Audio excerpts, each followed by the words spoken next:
As Sarah said, I was at Harvard before I went to MIT Libraries.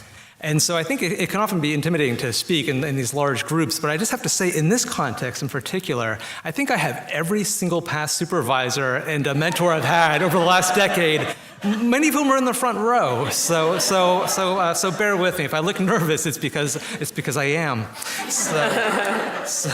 So anyway, the structure of this session, the title of which is Dan Hazen's Broad Legacy, is really to celebrate Dan and his remarkable, influential, and fruitful career. And the way that we're going to do it is we've gathered three of Dan's distinguished colleagues and collaborators, and they're going to talk about some of their work with Dan over the years. And in so doing, we'll pay tribute to a great librarian.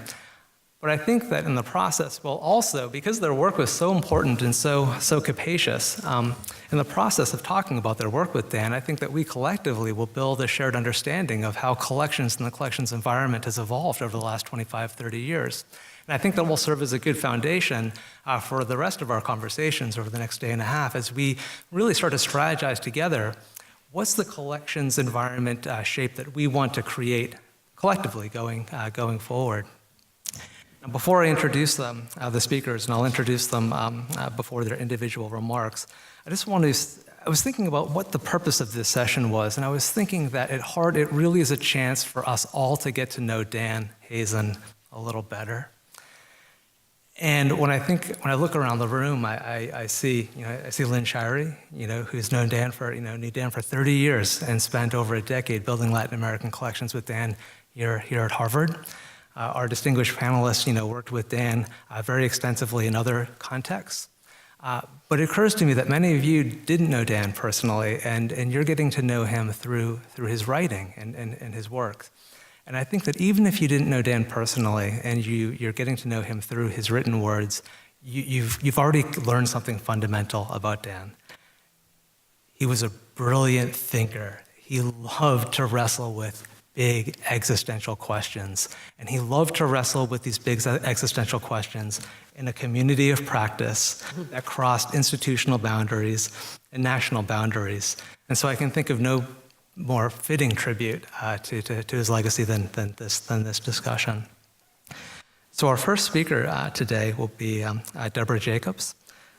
Deborah Jakubs is the Rita DiGiallonardo Holloway University Librarian and Vice Provost for the Library Affairs at Duke University. Prior to being named head of the Duke University Libraries in 2005, Jakubs served in a number of other roles at Duke, including as Director of Collection Services, head of the International and Area Studies Department, and librarian for Latin America and Iberia. She's also an adjunct associate professor in the Duke Department of History. Like Dan, Jakubs has been particularly active in the growth of area studies, international education, and cooperative collection development.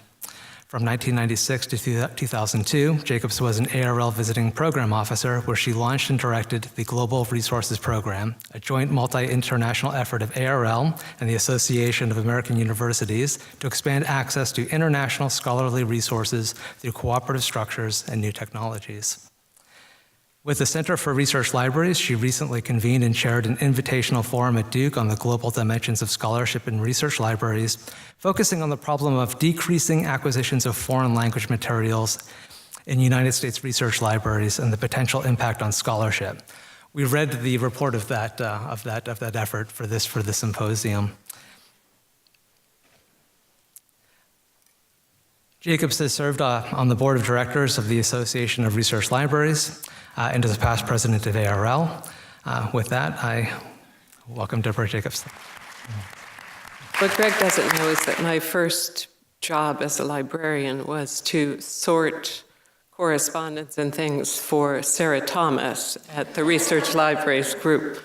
So it's only right that I thank Sarah for helping me get my start and for everything that she's been as a colleague since. One of my jobs afterwards at RLG was to be the head of the conspectus, run the conspectus, and that will take many of you down memory lane as we think about cooperative collection development during the next couple days. Dan's death on June 1st, 2015, stunned and saddened his immense international circle of colleagues, collaborators, and friends. Over 4 decades, he contributed in diverse ways to the fields of Latin American studies and librarianship through his scholarship and his dedication to preserving endangered archives and expanding access to scholarly resources through international collaboration. That sounds like a really dry description of Dan, doesn't it? We all know that he made a tremendous difference thanks to his intelligence, his generosity, and his inclusiveness, and his sly wit. Dan made people want to work with him, and working with him made one's ideas better. I can't recall just when or where I met Dan Hazen, but I first got wind of him sometime in the mid-'80s when he was at Stanford, which I had recently left to go to Duke. Who was this guy who seemed to be following my same career path? A Latin American historian who became a librarian and focused on cooperative collection development and assessment? That's my life. Was he some kind of interloper? Years later, after we had become friends and close collaborators, we would joke about our initial mutual sense of compete, compete, compete. Silly, of course, considering there was plenty of room for both of us in that wide world of collections. We joked from time to time about quitting our day jobs and starting D&D consulting. As a researcher, librarian, and consultant, Dan developed a remarkable understanding of the diverse political and cultural complexities that characterize Latin America. As a builder of collections in several great research libraries, Dan set out not only to acquire those materials that fall easily into the book trade, but also to identify and secure the less accessible resources that both make for truly distinctive collections and offer scholars insights and perspectives they would not otherwise have gained. The strong collections Dan built at Cornell, Stanford, Berkeley, and Harvard serve as a monument to his many contributions and as a notable part of his legacy. He continues to promote access to knowledge and the creation of new scholarship even now through those collections. One of Dan's passions was the preservation of national and provincial archives and other endangered materials through which voices not heard in the mainstream could be recorded.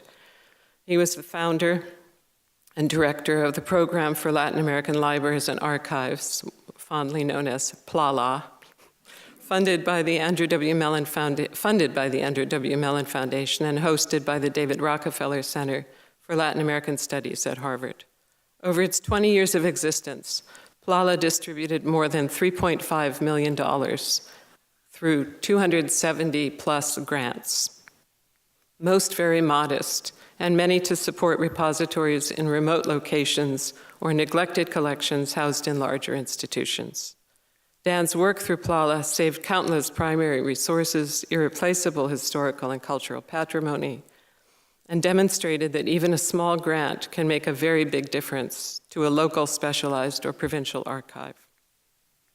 As a member of the PLALA steering group throughout the program's life, one of my most treasured assignments, I saw firsthand how dedicated Dan was to cultivating proposals and helping small institutions navigate the application process, how important communication with the individuals in those archives was to him, how anxious he was to lend support that he knew would be meaningful and significant to them.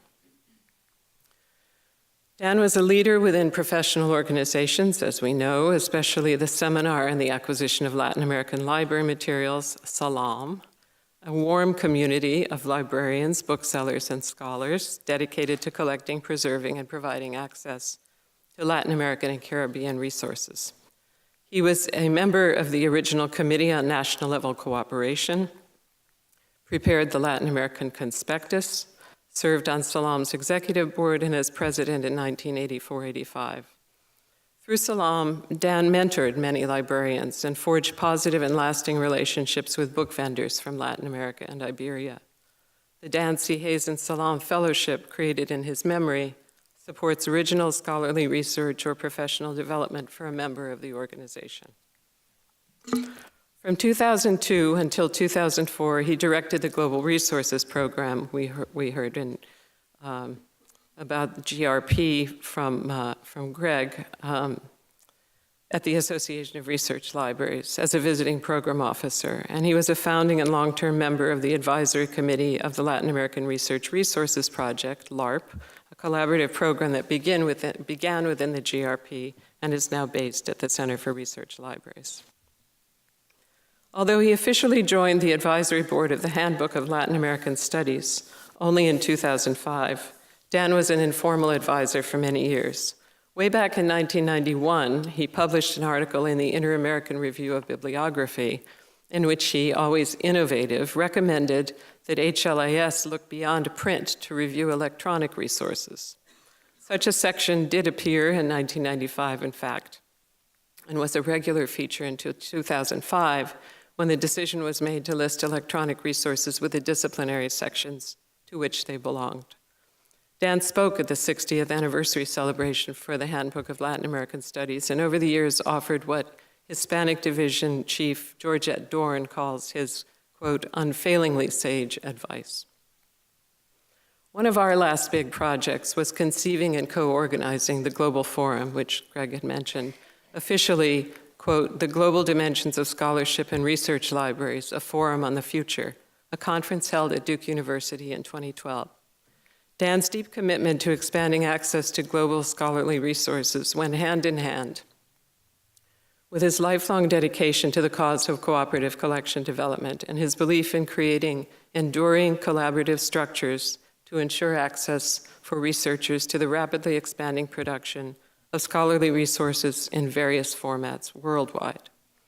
The process of globalization of universities in the past decade only strengthened Dan's convictions concerning the need for broad collaboration, and he spoke and wrote eloquently on this topic. He actively pursued and promoted new collaborative projects that were generated by the Global Forum and its participants.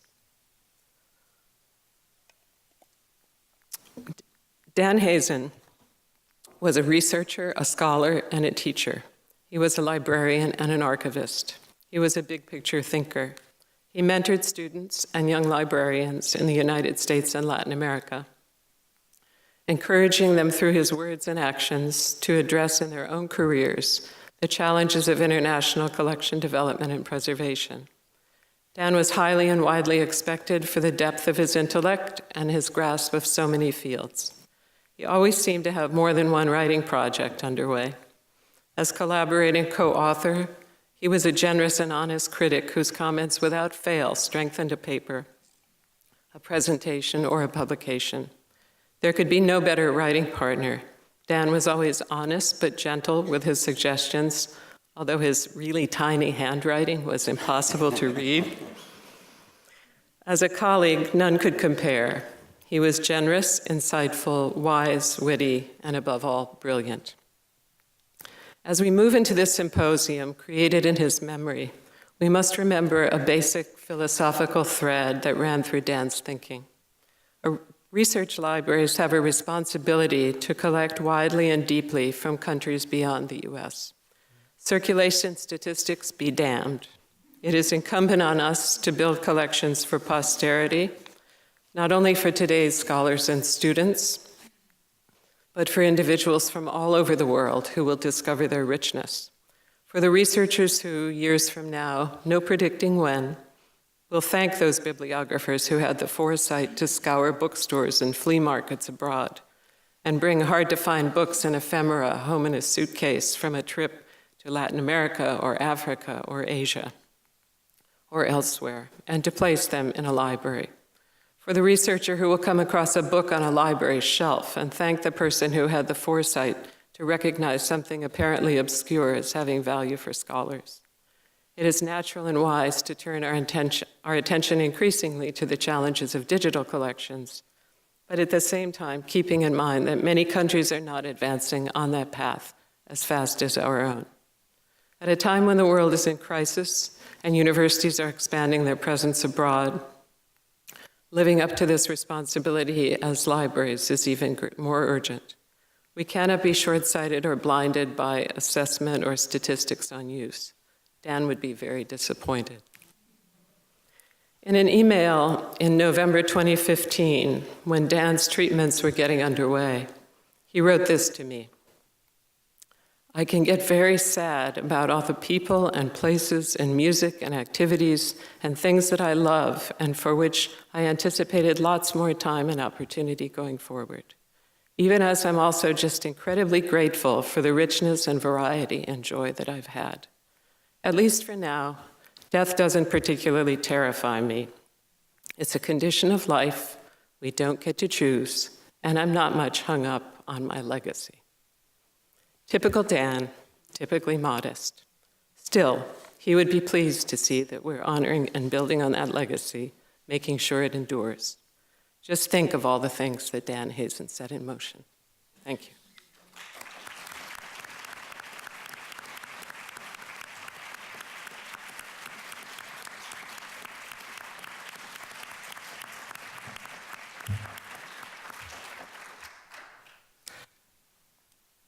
Our next speaker is Bernard Reilly.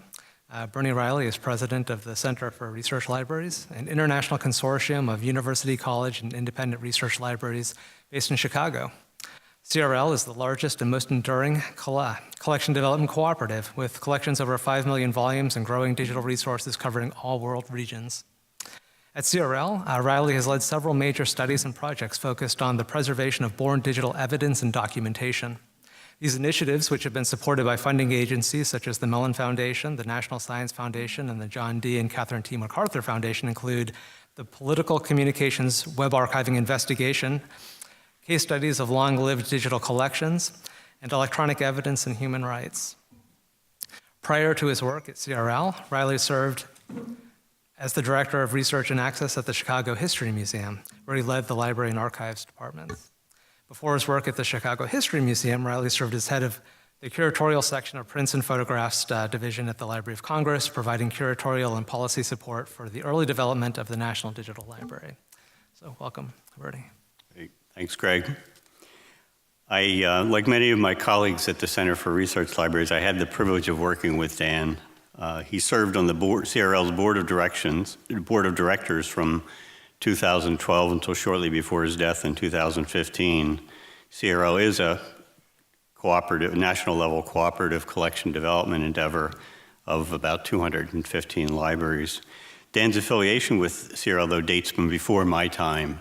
He was until back to the beginning of his career as Latin American Studies librarian at Cornell University in 1977. In that year, he began to represent Cornell on the Latin American Microform Project, LAMP, which is now Latin American Materials Project, a project that worked under the umbrella of the Center for Research Libraries. Dan participated actively in LAMP, guiding its preservation of critical archives as a member and as chair of the operation from 1992 to 1998. In fact, Dan's clear thinking and vision of interlibrary cooperation shaped CRL's own collection development through his work as a member and then chair of our Collections and Services Policy Committee. In 2012, with Deborah Jakubs, as Deborah mentioned, Dan planned and organized the forum Global Dimensions of Scholarship and Research Libraries at Duke University, which examined and explored the role of a library in supporting the globalization of American higher education. The report on that forum, A Blueprint for the Future Library Support of Area and International Studies, continues to inform CRL's work. I remember Dan as a thoughtful, energetic, and generous presence.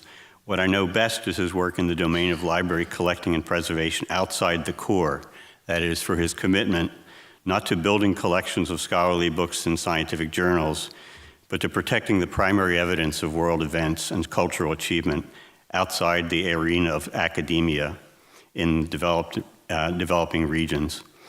To me, Dan represented a highly learned, intentional approach to preservation and curatorship that is rare in a world where libraries rent rather than own information and where acquisition is increasingly driven by the algorithms and metrics of short-term demand. Dan represented a generation of collection development people, Ross Atkinson, of Cornell, Peter Johnson of Princeton, Lygia Ballantyne, Library of Congress, David Mager now of Princeton University, who brought a rich intellectual perspective to a very important and daunting work, a very important and daunting task, that is deciding what, among the oceans of documentation out there, among all the archives, newspapers, pamphlets, ephemera, government documents, etc., is important, what matters, what is worthy of inclusion in the permanent record of humanity that research libraries and only research libraries preserve. That generation's work was imbued with a faith in the idea of a research library's mission, as Dan described it, to capture the overall record of human expression across time and also across formats and media, and of the nobility of this effort. Dan combined a vast knowledge and appreciation of Latin American history and culture with a passionate commitment to the survival of evidence and documentation. And he was aware of the political dimension of the task. In a 1994 study for the Council of Library and Information Resources, he called attention to the irony that in a few decades of aggressive collecting, U.S. institutions had amassed a wealth of Latin American collections that far surpassed what had been preserved in the region's own libraries over 5 centuries. He raised concerns about the reality of scattered materials in the region that urgently required preservation and the need to develop curatorial capacity in the libraries, archives, and museums there. In the years that followed, he did just that. He worked with the Program for Latin American Libraries and Archives, PLALA, that Deborah mentioned, supported by the Mellon Foundation at the Harvard University's David Rockefeller Center, and brought new preservation and knowledge and capabilities to a multitude of the region's memory institutions. He affected institutions in Cuba and Chile, Argentina, Bolivia, Brazil, Costa Rica, Ecuador, Grenada, Guatemala, Haiti, Honduras, Mexico, Nicaragua, Peru, Uruguay, El Salvador. How many people in the course of their career in research libraries have affected so many people? And for the historians and students of Latin America's past, they owe him an enormous debt of gratitude. Aside from these tangible achievements, Dan thought deeply about how digital technology and the marketplace were changing the game for research libraries. His writings on the subject are an incomparable blend of astute analysis, precision, and grace. 2 works in particular are key to Dan's thinking for me. One, his 2009 paper, discussion paper and action plan for Harvard, Rethinking Collections in the Harvard College Library, a policy framework for straitened times and beyond, and Provocations and Irritations for the Globalized Research Library, a paper he delivered at the 2012 Global Dimensions Conference at Duke. In Provocations and Irritations, he envisioned a post-custodial world of post-custodial model of research libraries. He accepted the notion of collections, while the foundation of research library practice for centuries, was an artifact of the era of empire that served colonial interests well in validating the appropriation of cultural and historical property. There's still a place for acquisition and preservation of documentation in fixed forms in research libraries. Obviously, Dan acknowledged. He said the skills of our international and area studies specialists, in fact, and the richness and reach of the collections they oversee are important foundational assets for global universities. Collecting just in case will continue to be important because 30 to 40 years after events is sometimes the time lag that is required for materials to become important. Therefore, the ability to predict, requires a broad curatorial perspective that understands how societies and not just how production technologies work. Dan said, yet it's now less about collections, as Lorcan pointed out. Dan knew that the cloud, the massive digital globe corpus of satellite imaging, and the vast Bloomberg empire of international financial data is where information and knowledge are now created and now live. He said the cloud is becoming the focus for more and more data and applications, in contrast to past models with their readily identified developers and sites. He had no illusion about the difficulty of the curatorial task in this environment. He said in Rethinking in his 2009 paper, libraries must broaden their focus to encompass both collections and content. Our universe of possibility has expanded as the model of information firmament centered on our own perspectives, collections, and needs has shifted to a Copernican universe of infinite resources and no fixed center. Dan also understands not only how documentation knowledge is born today, but how it is likely to perish. He saw how the overwhelming abundance of information available today masks the silent, continual disappearance of critical information. He knew that in our era, the threats are not physical, fire, flood, and inherent vice of materials, that important evidence is now being actively suppressed or destroyed by governments, by radical Islamists, and by the business models of media and technology companies. In his 2009 paper, Rethinking, he spoke about the artificial scarcity that results from the restrictive manipulations of the digital marketplace. He also said information may want to be free, but it is also a commodity, and scholarly resources are enthralled to the marketplace. He also saw how economics and technology have combined to make the world's evidence reliable upon complex proprietary systems and platforms, black boxes about which we know too little. In his 2009 paper, he observed Google is an archetype for the commercial players that now occupy an expanding and disquieting space within the realms of information and academia. Earlier in the 1990s, his understanding of the life cycle of information and evidence in the paper world had guided PLELA in its efforts to support activities upstream of libraries in the supply chain to identify it and protect it in wherever it resided. Today, upstream are the servers and algorithms of information-centered organizations like the New York Times and Latino Barometro, and the social media giants like Twitter and Facebook. Dan expressed the belief that libraries today are engaged in a desperate struggle of great consequence and was fully conscious that ground is being lost. In his Rethinking essay, he lamented how slowly the library field was responding to the threats.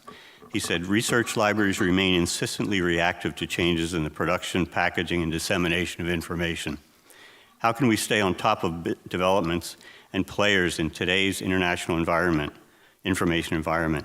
He asked, how can libraries in the academic community identify and respond to new developments as they occur, rather than waiting until more nimble actors have defined the environment? Libraries, along with other agencies devoted to our intellectual and cultural heritage, he said, are experiencing a dual crisis of purpose and identity. Forces beyond the control of either library or university mean, more generally, that our time-honored approaches to acquisition and collections are no longer sufficient. It's hard to say what Dan would say today. I know about the future of libraries. The only thing I'm certain is he would be way ahead of us. I imagine that today Dan might say that in the future of libraries lies in the matter of forensics and analysis, in being watchdogs and activists. That the work of libraries is to audit and to expose the practices of the new custodians of information, to engage in a conversation, engage them in a conversation, not about preservation per se, but about longevity and integrity of data, a conversation that must include scholars and other users. Dan said, academic libraries must actively engage in reformulating the information flows and scholarly communications in order to protect future research and learning. Content, I can still vividly recall the warm timbre of Dan's voice, and remember that glint in his eye when, as he held forth eloquently on some aspect of collection development, a train of new and brilliant ideas was already queuing up in his mind. Time will no doubt erase these memories, but we should not forget and we should honor Dan's conviction that we as librarians have an important duty to society. As Dan put it, creating and stewarding this patrimony constitutes a vocation of broad cultural consequence. Today, far more is at stake than the number of books or journals Harvard or any other given library can offer its scholars. Important evidence is disappearing for any number of reasons, and intelligent, strategic collecting and activism is our best hedge. At a time and in an industry where decisions are increasingly driven by quantitative metrics and shaped by algorithms, Dan Hazen's accomplishments attest to the importance of the human intellect in this process. There is a place for the learned perspective and for an informed passion for the integrity of the record of human thought, creativity, ideals, aspirations, and accomplishments. Thank you.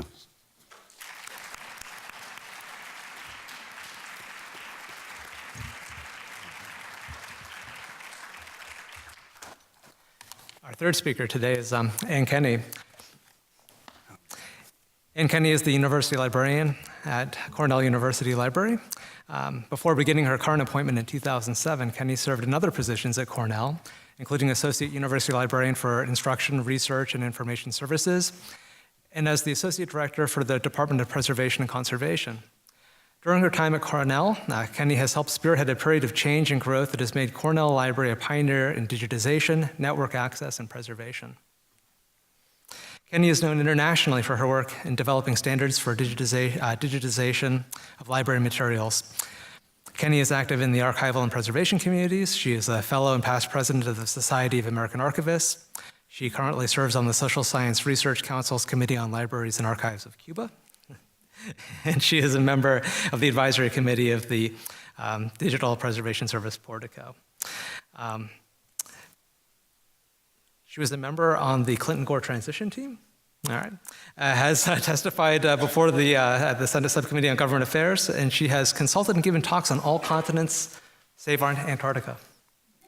Ann Kenney. Thank you.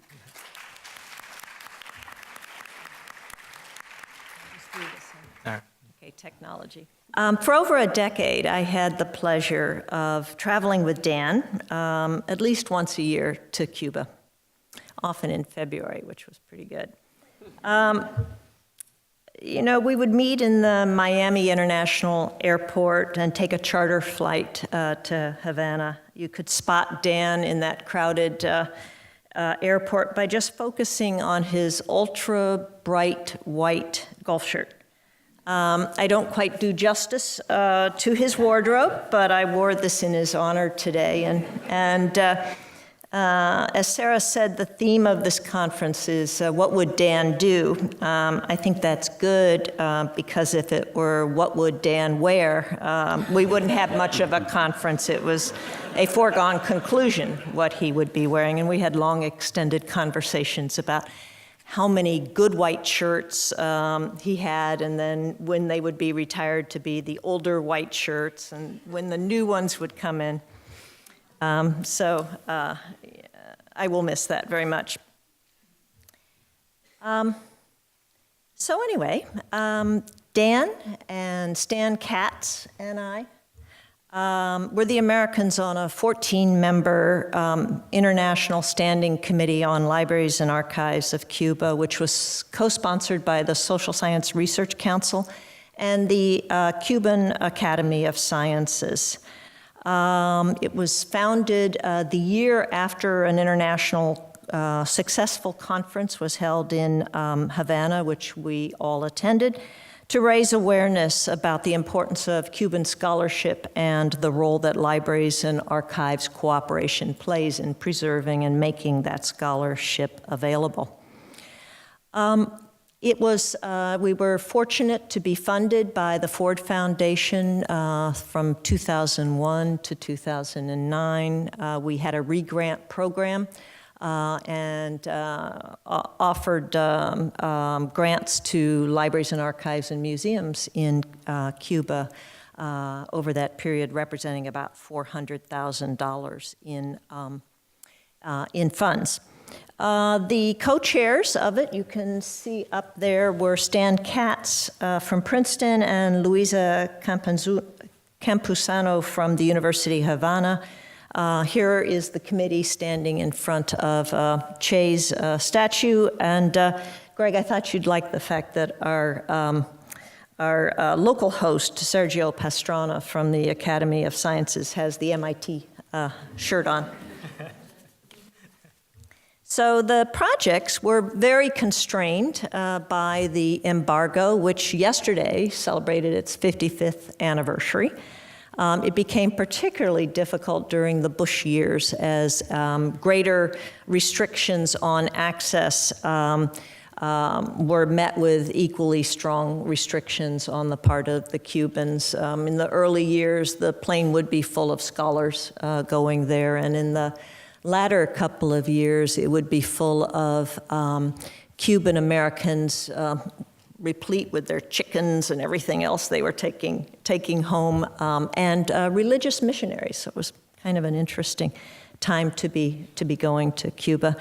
But we funded a range of projects. Most of them dealt with travel grants or capacity building workshops, preservation and conservation projects. And really from 2005 through 2009, we focused most of our effort on disaster preparedness and response, given the nature of weather in that part of the world.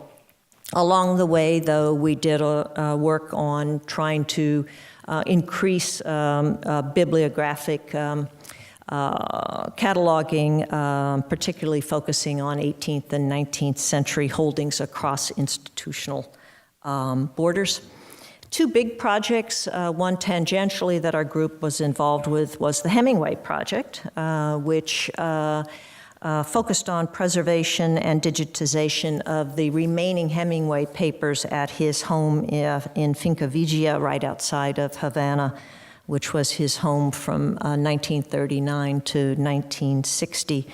That collection included over 2,000 letters and diaries, draft fragments of novels and stories, including a rejected epilogue to For Whom the Bell Tolls. This was a cooperative project between the US and Cuba, and the digitized copies of that material is now held in the JFK Library. The last project that really went beyond the scope of funding from the Ford Foundation was the Cuba Libre project. And this was an effort beginning in 2009, 2010, coming into fuller development in 2011, to really bring together the country's bibliographic heritage.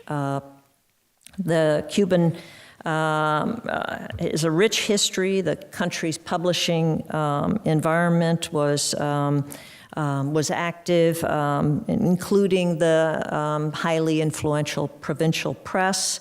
There were more than 25 to 30,000 titles produced before 1900.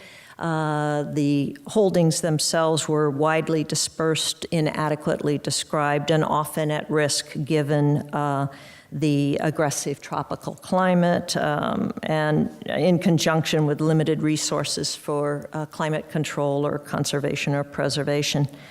The holdings, not only was it bibliographically scattered, the holdings themselves were scattered between repositories in Cuba and those in the United States. 40% of the Cuban literature is held in US repositories. But our belief was that if these two countries could work together, we would pretty much be able to provide a combined complement of the 19th century Cuban press. The group was brought together, and you were there, Bernie, right?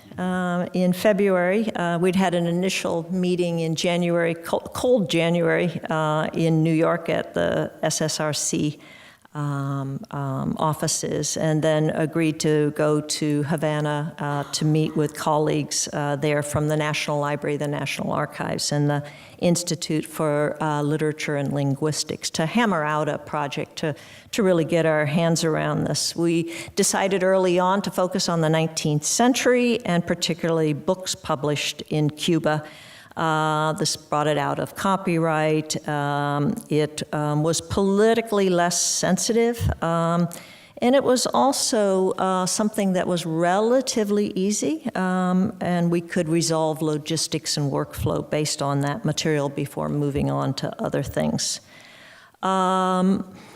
The goal really was to unite the bibliography and then to build a corpus of digitized copies of all of those books linked to the bibliographic record, and then to create portals in each country to ensure ready access to that material.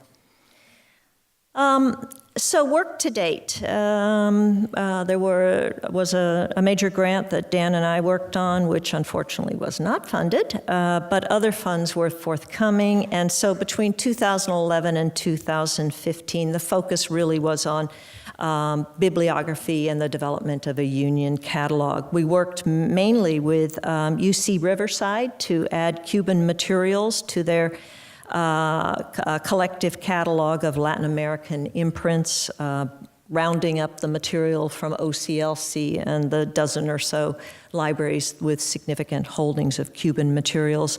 And then attention was turned to transcribing the largest, most comprehensive Cuban bibliography constructed by Carlos Trellis in the early 20th century. It was an 8-volume work. They were sent off to India and transcribed, and then UC Riverside added records for the Cuban materials to that as well.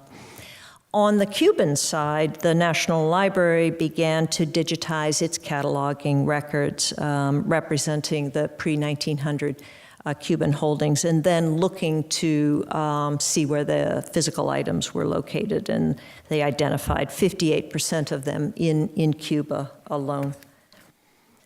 I'm pleased to say that in the last year, more work has been conducted and moving beyond bibliographic work under the auspices of the University of Florida and the National Library in Cuba. There is an MOU that's been signed for 4 major digitization projects, beginning with monographs, definitely coming out of the Cuba Libre project, moving on to legal documents, newspapers, periodicals, and then maps materials. And I really want to credit Judy Russell for her active work in this, in moving to incorporate this into the digital library of the Caribbean. Good work is underway right now with the law materials, and they are in the process of searching for a Cuba Heritage Coordinator and developing a portal for the information that will be produced.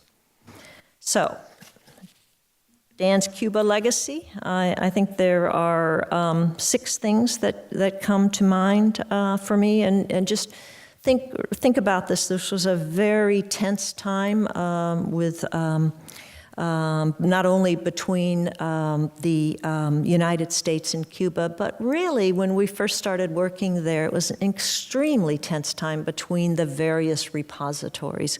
The libraries and archives were much more interested in preventing the other from gaining a leg up than in fomenting collaboration and having all boats rise on the same tide. And I think that Dan worked very hard to move for gradual convergence of priorities and criteria among Cuban participants. I can remember one trip we took to the National Library, and in their they were showing us their map collection, printed map collection, and it was pretty fantastic. And the National Archivist leaned over and said, well, of course we have the original maps. And, it was like totally discrediting the other. But he worked very hard in doing that, in bringing them together to realize that their collective action was a good thing. He also pushed to include repositories beyond Havana. Their deep and strengthening ties with the provinces.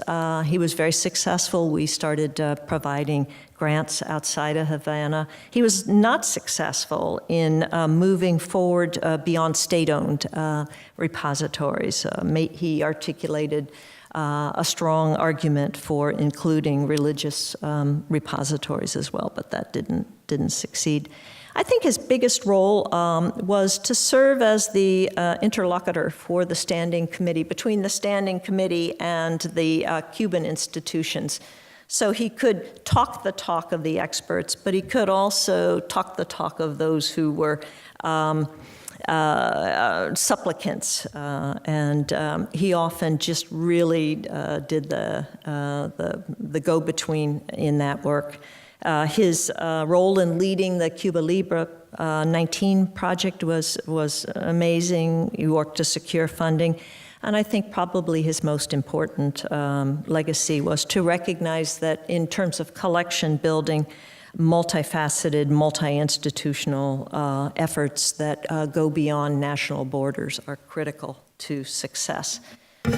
So I'll close with this quote in this beautiful sunset over Havana Bay. Libraries from Cuba and the United States, informed by scholars' priorities, need to take the lead in developing and implementing concrete bilateral and multilateral plans to improve access to Cuban resources in both countries.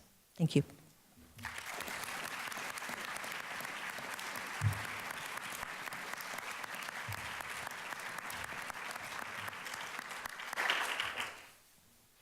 Thank you for those comments and reminiscences about Dan. We have time to continue the conversation, and we can have some questions, question and answer period, but not really a Q&A period, more a conversation that we'll start here, and we'll continue at the reception and into the next day and a half. And so I welcome those of you with questions or comments to remember Dan, to bring them forward. But to kick things off, I will ask one question. I think that many of us here know Dan through the 2009 article on the building collections at Harvard in Straitened Times, which outlines a truly capacious vision for collections. 4 frameworks, I think: curricular collections, documenting the scholarly record, primary sources, and data. And I'm wondering if you see a thread in Dan's career where his training as a scholar and as an area studies curator really informed his vision for collections more broadly.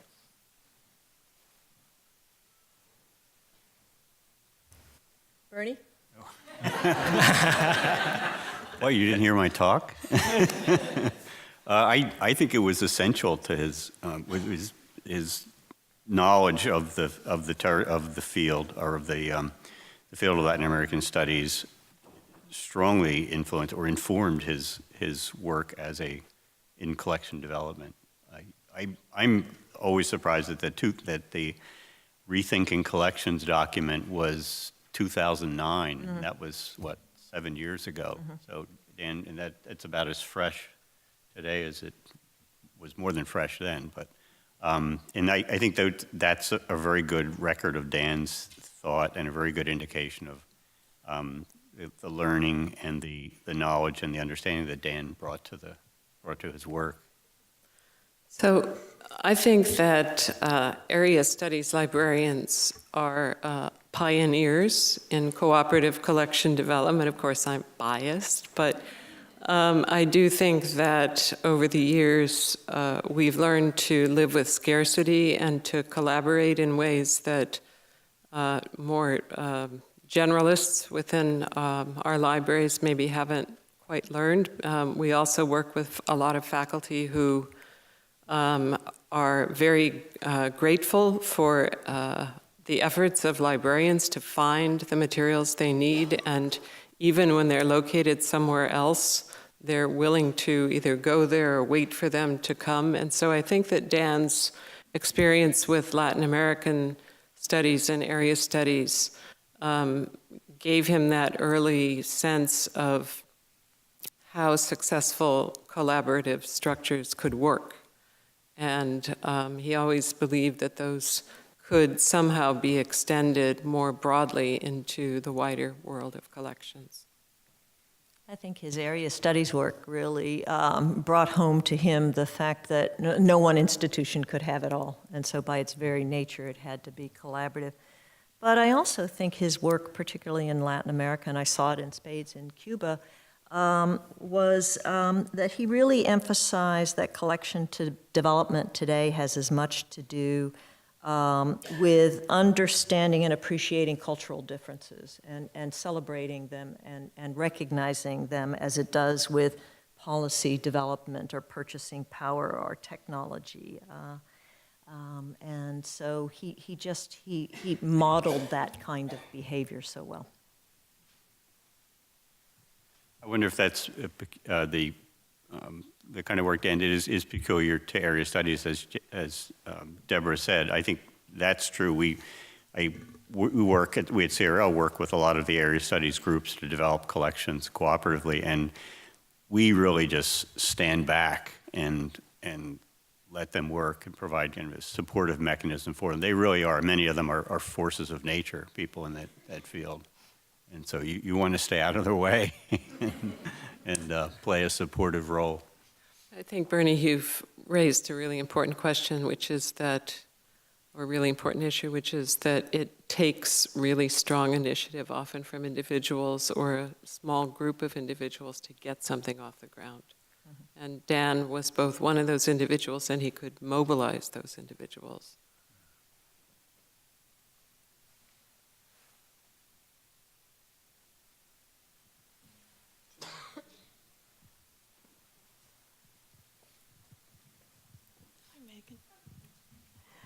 I'm Deanna Markham.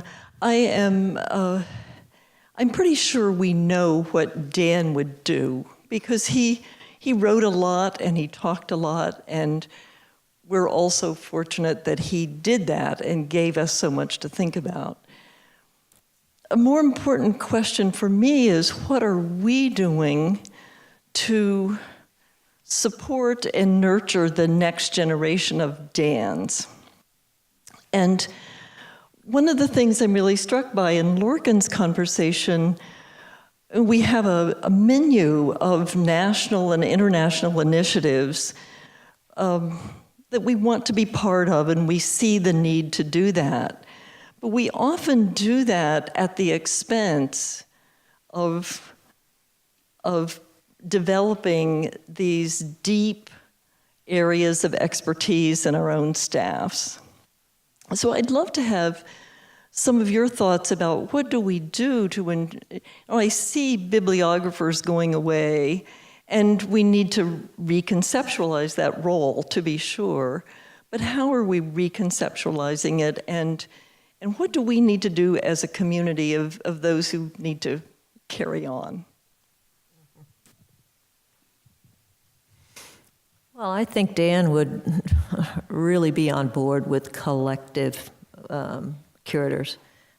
We, compete for the same person, try and snatch someone from another institution, and there are just so few of them who are being developed today, and the ability to collectively conceive of how one builds those collections, I think would be something that Dan would support in spades. So I think in response to your question, there are many paths and an increasing number of paths into work in libraries. So people who work in our libraries now bring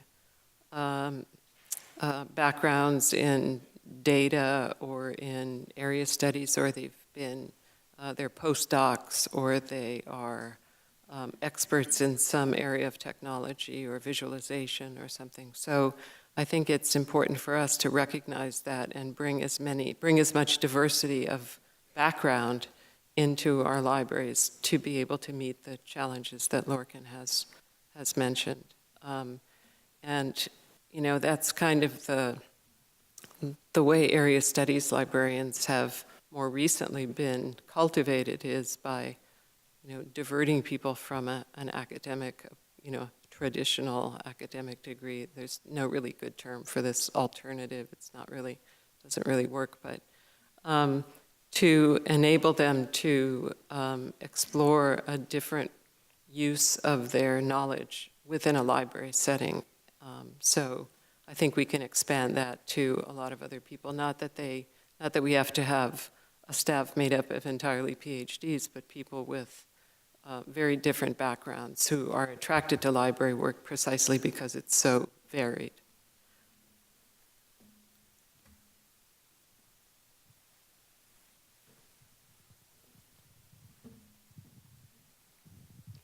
I'm Helene Williams, and I had the privilege of working for Dan at Harvard. And now I have the privilege of teaching at the Information School at the University of Washington. So I'm one of the people training that next generation of librarians. And one of the things I've done for years is have them read Dan's writings and have them ask questions and think outside their own perspective, which I think is one of the biggest things that we as librarians do, is try to think of things from other perspectives, from other languages, from other cultures. What stories are we not hearing? What stories are we not collecting? But it is a challenge to hire into the profession, and we have to look at other ways of doing that, whether it's other parts of academia or increasingly outside of academia, to get those whole stories heard. But a lot of that, what I do, like I said, is centered on Dan's writings. That's what I start with as the foundation.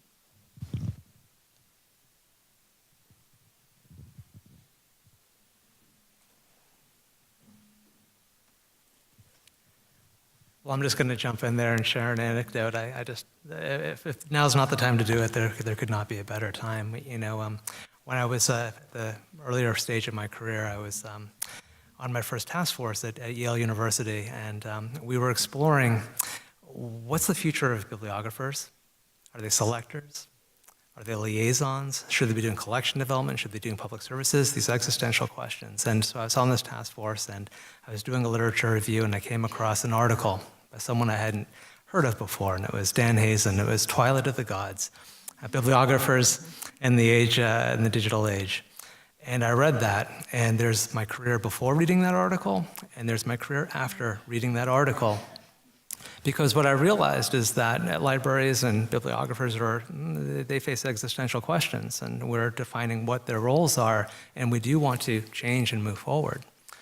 But what I realized reading Dan's article is that the context is so complex, and there's so many things of value that we need to recognize and understand as we move into the future.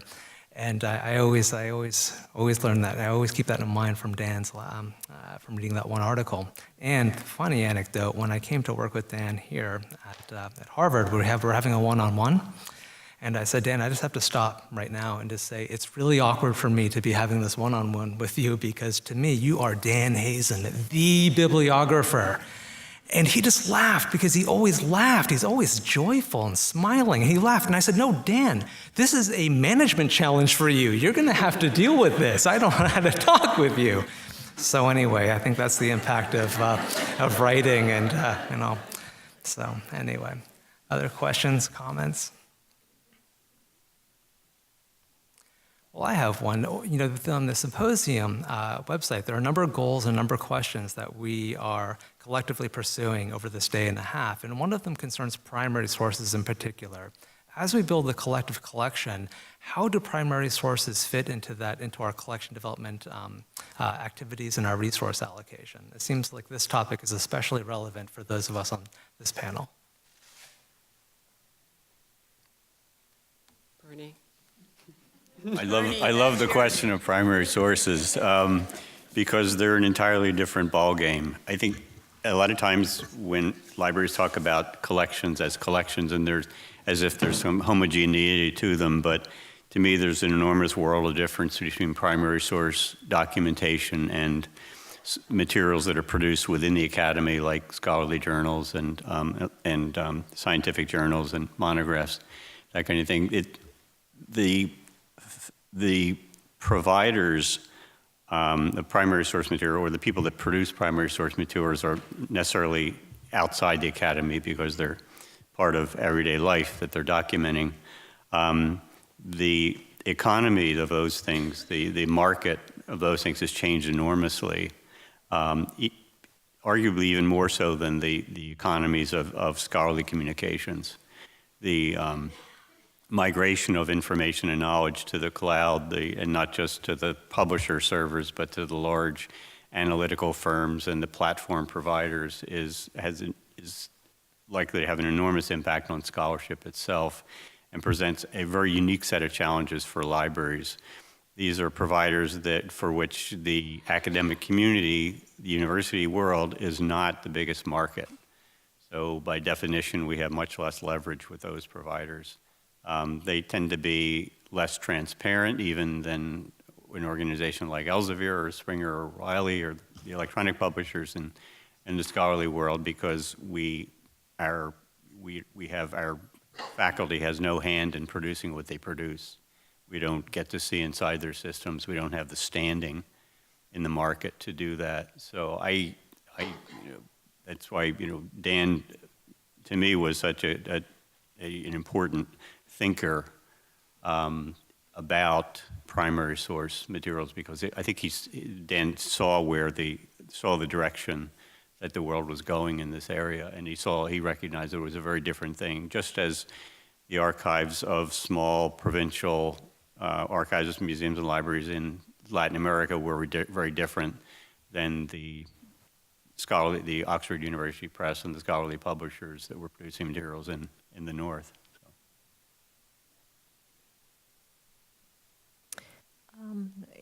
I forget what the first of his 4 categories is called, the sort of...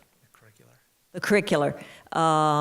And I appreciate his 4 categories, but I think he would also today look a little more at the importance of special collections in the curricular, that it is being used much more to engage undergraduates in education, particularly as we look at an increasing diversity of undergraduate population. 10 years ago, Cornell's campus was pretty lily white, and today Caucasians are a minority on campus. And being able to bring them into special collections to work on materials from Asia or from the hip-hop collection, it brings them very close in on their kind of culture. And I think Dan would really appreciate the importance of that, finding yourself in that content.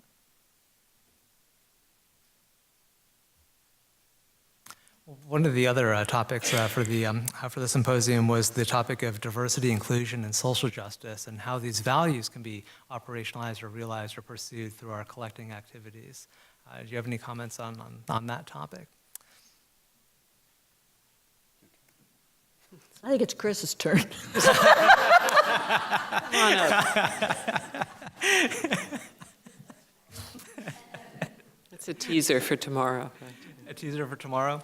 All right, then I will just finish with one final question, which is to tie it all together. We've talked a lot about Dan's activities in the past, but if we were to carry his legacy forward, if we were to build on these projects and these activities, what does the future look like? Describe success if we're to realize Dan's vision. What kind of programs and activities and collaborations are we doing 5-10 years out?